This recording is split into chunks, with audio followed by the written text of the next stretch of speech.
something to say.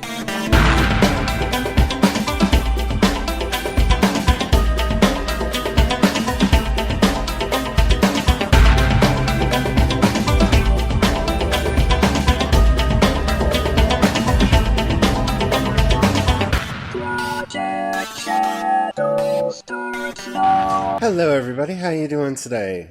My name is Charlie, you might know me better as sci-fi fantasy writer C.E. Dorset, and today we have to talk about the most pressing and important thing that has ever happened. By which, of course, I mean Dunkin' Donuts is dropping donuts out of their... Oh boy, you know what? I don't care. I don't actually know when the last time I said let's go to Dunkin' Donuts was, but I can tell you the last time I said, hey sweetie, why don't we go to Dunkin'? I've been doing that for a decade at least already, so okay. It is kind of funny watching people's heads explode about things, but mine is not one of those heads. I kind of want to talk about the new trailer for Crimes of Grindelwald. I really do, but I'm not going to do that today because I want to watch it like 30 to 60 more times. And I have, it gave me all kinds of feels. Like good feels, but all kinds of feels. And I haven't put them all in a bucket so I can sort them out yet. Needless to say, there's still rocks with my rice, and I need a better sip. So, yeah, we'll probably be talking about that tomorrow. So if you haven't watched the new, I think they're actually calling it the final trailer for Crimes of Grindelwald, definitely watch it. I'm very excited about the movie. Nothing has changed that wise, but let's just say no spoilers for those. By the way, if you don't want any spoilers for the movie, do not watch the trailer and skip the episode when we talk about it. But for those of you who have followed my discussions about the Crimes of Grindelwald, I will say I didn't think they would say that I was right about one of my main theories about the plot of this movie until we actually went to the movie, and no, it's bam, right there. So, yeah, that's actually one of the things that I have feels about that I don't know what to do with, because, like with so many trailers, I almost feel like I've seen too much now, but that'll be a topic for tomorrow. Oh man, I am still really looking forward to it. But what I wanted to talk about today, just because I've seen so many posts, videos, and podcast episodes dealing with this method of talking about something, and it's really been driving me nuts. And so I want to talk about this whole, is blank the new blank? You know, I'm sure you've heard some version of this lately. You know, is Greta Van Fleet the new Led Zeppelin? No, Led Zeppelin's Led Zeppelin, and they're Greta Van Fleet. And they have a great name as to where that name came from, and I'm so glad I know it now. If you want me to do an entire episode about my love for that band, I will definitely do that, because I've liked them, it seems like forever, but they're really young. Like, I've been listening to them for a couple years now. Yeah, that feels weird. Anywho, especially since like their first album doesn't come out till later. Anyway, sorry, that just kind of blew my mind a little bit. And of course, there's the ubiquitous, is the Dragon Prince the new Avatar: The Last Airbender? And I think the only thing that we can agree on here is orange is definitely the new black, because that's the name of a show on Netflix. This whole thing really annoys me, because, I mean, we could go on. I remember articles, is Saturn the new Black Sabbath? Is Saturn the new Led Zeppelin? No, they're Saturn. They're a really good band. If you don't know them and you're into that kind of classic rock, awesome. Definitely check them out. They're a new band. They're all kids and they sound amazing. If you like Greta Van Fleet, you'll love Saturn. Yeah, there's something about this, and this kind of goes to what we were talking about yesterday with manipulation of nostalgia. And I hate to keep coming back to nostalgia as a topic, because it's almost too easy of a topic, because it's on everybody's mind right now, because this is the generation of nostalgia properties. And they're not even pretending. Those are actually words being used by the companies that are making the content about the content. And that's bizarre to me. All of this is bizarre to me. Okay, so where do we start? Is blank the new blank? The answer to that question is always no, with a few exceptions. If Anna Nancy Wilson decide to hire a new drummer and bass guitarist and record a new album, you could say, is this the new Heart? Because yes, it would be, because that's the two founding members of Heart putting a band together. It's kind of like every Cult album. You could say, is this the Cult? Is this Cult the new Cult? And you'd always be wrong, because, you know, Ian Astbury's going to have a thing and fire everybody and hire a new band to tour with. And then the next album's going to be different people altogether, because that's how their career went. There are very few times when you can say that. And unless you're dealing with, like, really silly casting things, like, is so-and-so the new Batman? Yeah, okay, we can have that discussion, because they're being cast as the new Batman. But when we're talking about real people being the new real people, no one will ever be the new Michael Jackson. No one will ever be the new Prince. That's another one I saw all over the place a little while ago, is Janelle Monáe the new Prince. No, she's Janelle Monáe, and she put out a really good album, but she's not the new Prince. She's got a song on there that sounds like it should have been a Prince song, but yeah, she's not the new Prince. She's Janelle Monáe. She's doing what Janelle Monáe does. And that's the truth for all of these things. The reason a Greta Van Fleet or a Saturn sound like Led Zeppelin or Black Sabbath, or to me, the lead singer from Saturn reminds me a lot of King Diamond. But you have to, you know, if you didn't listen to King Diamond and Merciful Fate, you really wouldn't recognize that. But, because you don't know what I'm talking about.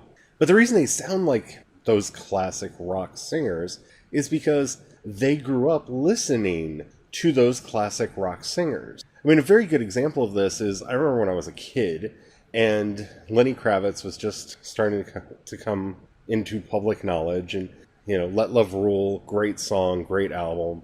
And everybody was asking that stupid question even back then. Is Lenny Kravitz the new fill in the blank? Usually Jimi Hendrix, because, you know, black. Because, you know, we got to bring racism into everything that we do, or it wouldn't be an American discussion now, would it? But no, Lenny Kravitz wasn't the new Jimi Hendrix any more than he was the new anything. Lenny Kravitz is the new Lenny Kravitz. And speaking of which, if you haven't heard his new album, definitely check it out. It will blow your mind. It's nothing that I would have ever expected from Lenny Kravitz, and it is so good from start to finish. Every song, very, very good. Definitely check that out if you haven't already. The album is called Raise Vibration, and it's actually really high on my candidate list for doing a full album teardown, like I like to do. Go through it song by song and really get into it. It's a brilliant album, and I've just been kind of trying to cope with it because I have my expectations of what I think a Lenny Kravitz album should sound like, and then there's this album, because he is a musician and he does what he wants to do, and this is the new Lenny Kravitz.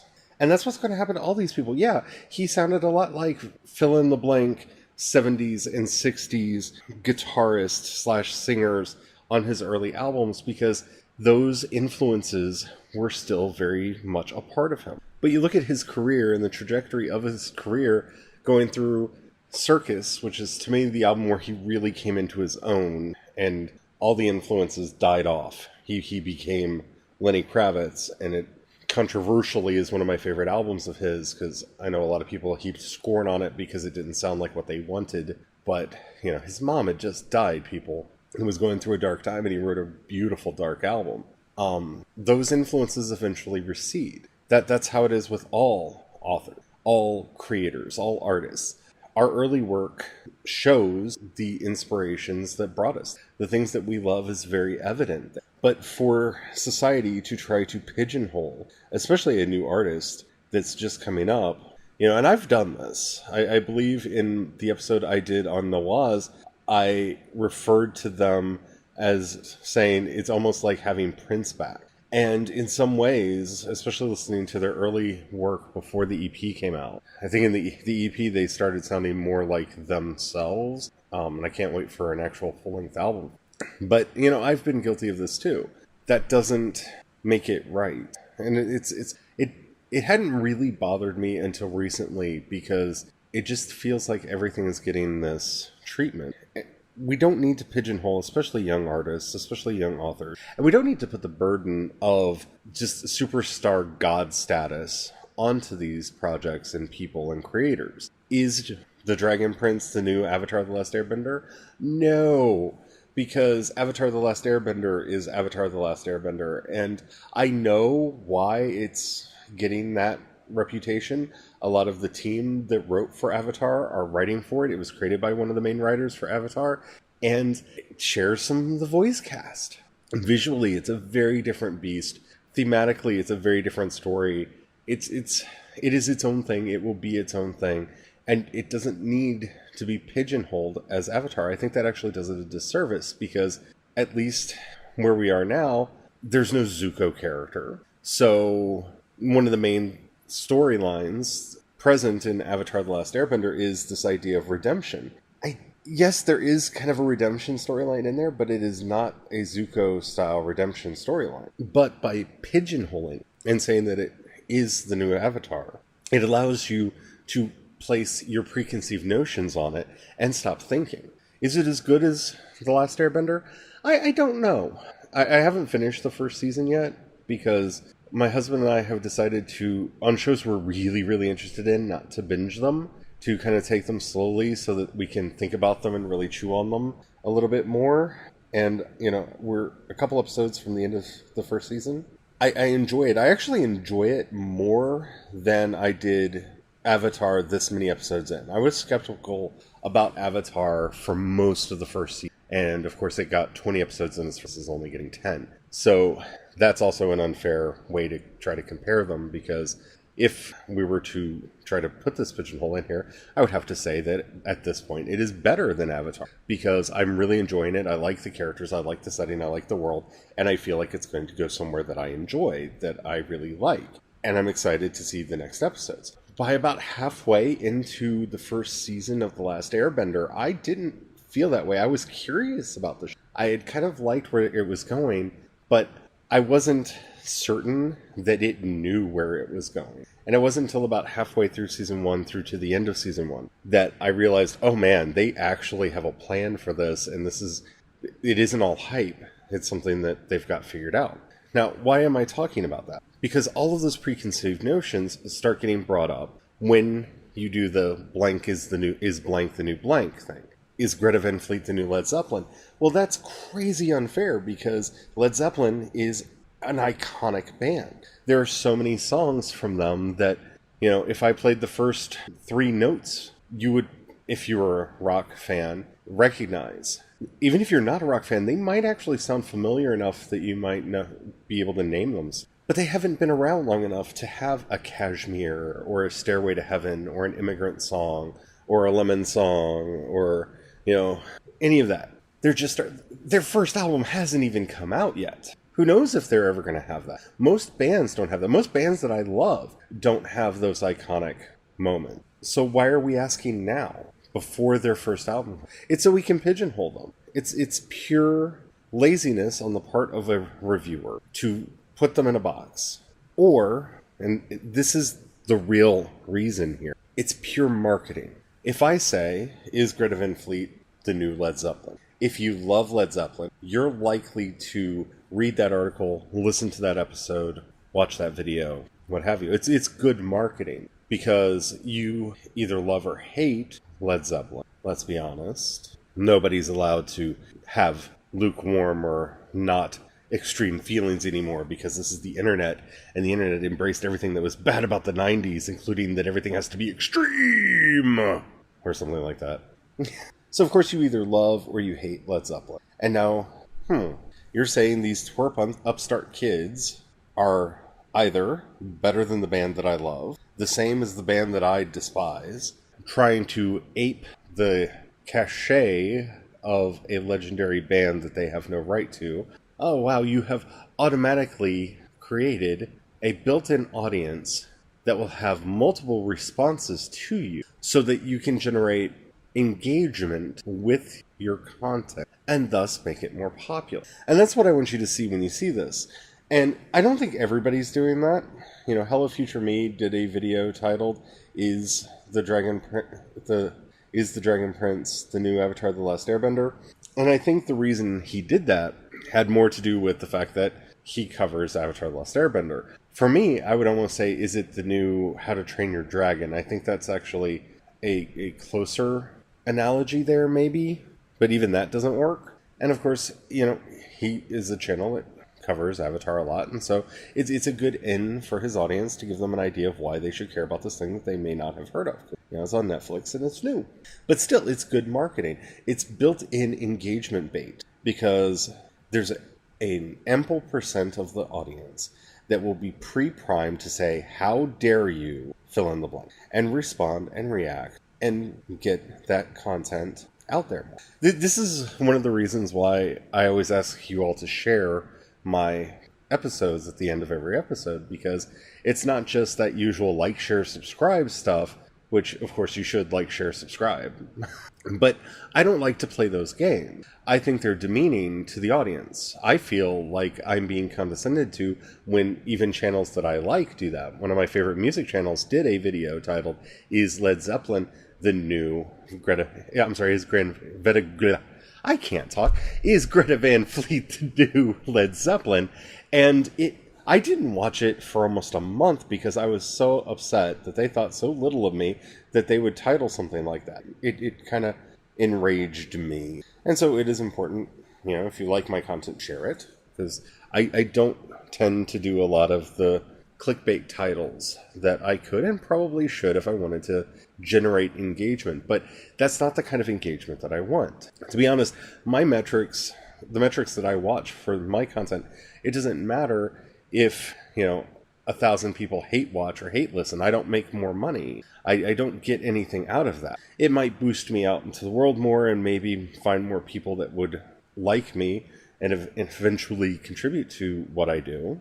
But it doesn't actually help me at all. So I'm disincentivized from doing that. So that's important to know. It's not that I'm so great or I think so highly of you, which I do, that I would never title an episode like that. And I can't wait for somebody to go back through my 634 episodes that preceded this one and find an episode called "Is Blank the New Blank?" Because I don't think there is one, but I've done 635 of these episodes. I don't remember the title of all of them, but it's clickbait. It's pure and utter clickbait, and it's not even, I don't think, a valid way into discussion. For me, what's more interesting about Greta Van Fleet is the fact that they've been able to garner so much attention and have such a classic rock sound. Is this a sign that the classic rock sound is coming back? Is this proof of something Rick Beato said, that rock died out of the mainstream because rock bands let go of their blues root? And Greta Van Fleet and Saturn and some of these bands that have started making a bit of a buzz for themselves out of, the rock world have really re-embraced that bluesy sound and have really embraced those roots. Is this proof that Rick Beato was right? That's a much more engaging topic. That's a much more interesting topic. And something that doesn't demean the audience. Now, you may not know who Rick Beato is. You would have to then assume that a proportion of your audience doesn't know who he is, explain what he meant when he said that, and there's a lot more work for you and a lot more asked of the audience in having that sort of a discussion. I think a much more interesting discussion about the Dragon Prince is the style of animation, because it appears to me to be cel-shaded, 3D rendered and cel-shaded, with maybe some hand-drawn elements inserted onto it. I really don't feel that it's... And when I say hand-drawn, I know, Flash isn't technically hand-drawn. A lot of animation isn't technically hand-drawn anymore. But there's something about its art style that I find both distancing and attractive. And when we actually start our conversations about the Dragon Prince, we're going to be talking about that a lot. So if you haven't watched it, definitely catch up on it. It's only 10 episodes and they're not that long. Like I said, it's only taken me a while to get through it because we decided to do a go slow. Because I kind of realized that a lot of the shows we binge, and it's hazy what happened in the early episodes. It just kind of burns out my memory of the early episodes and trying something different. So they say when you do a podcast, you should have a call to action, and that everything should lead up to a message. And so I guess my message here is don't fall for it. Next time you see somebody beg the question, is blank the new blank? The answer is no. I'm done with you. I'm moving on. Because they're trying to get a rise out of it. They're trying to inflame a reaction, not even based on the content, just based off the question. Because the first words of the article or video or what have you could be no, but they don't even care if you get that far. Because they just want the clicks. They just want the likes, the dislikes, the anger. And as somebody who practiced the dark arts of making sure titles were as clickbaity as possible back in the day, I'm just done with it. I see the harm that has caused, and I bemoan my part in that, my little part in that, of participating in that. And I want to have real discussions, and hopefully you all do. Am I just completely off base here? Is this something that I'm the only one that cares about, or do you care about it? Do you feel demeaned or talked down to when simplistic frames like that are used simply to spark engagement on social media? If so, hit me up on social media. Yes, you can talk to me on Twitter, or my preferred method, which some of you have taken advantage of, and that's to actually leave me a message on Anchor. You can leave up to a 1-minute message on Anchor, and if it's good, and please keep it clean. I try to keep this show clean. In other words, no bad words.